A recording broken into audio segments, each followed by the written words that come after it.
Before we go on to our next guest, Peter's going to tell us about some of the best examples of historic preservation here in Pittsburgh. This is the Rotunda in the Pennsylvanian. It's a great example of a adaptive reuse project here in downtown Pittsburgh. Many of you are probably familiar with this.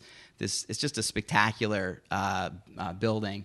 The Rotunda was formerly the Pennsylvania Station, Union Station, I should say, and in the 80s it was reused and turned into apartments on the upper floors, offices on the ground floor. But really, the best space is still the public spaces, which is the Rotunda, as you see in this photo, and the concourse on the interior of the building.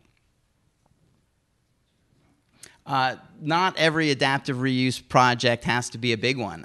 This is a very modest engine house. They call it Engine House 25, Victorian era fire station that was adaptively reused and turned into a photography studio, an event space, and a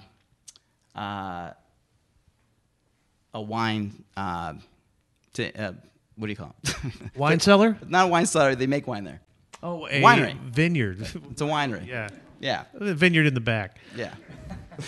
On the roof. This is. Imagine that on Carson Street.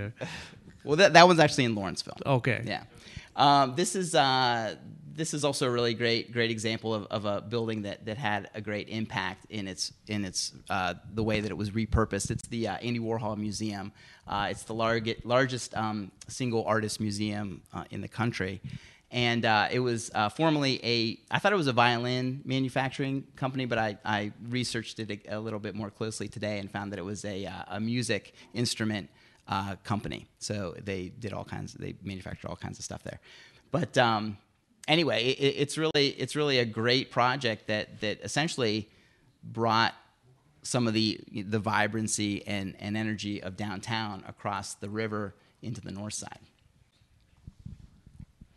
I mean, how beautiful is that photo? I mean, doesn't anybody just want to sit out there and dip their feet in that pool? This is the Armstrong Cork factory, which I think, other than just being a great adaptive reuse, turning an industrial building into apartments with common facilities such as this beautiful pool. There's a marina. There's retail stores. It's just a great way to repurpose a building. But I think what's really important about this building is that it stood vacant for 30 years before anything was done to it. And in the big rush to tear down buildings in Pittsburgh, I think that this is a real lesson that even though this building was probably written off by pretty much everybody, it still came back and could be turned into something really vibrant and really beautiful.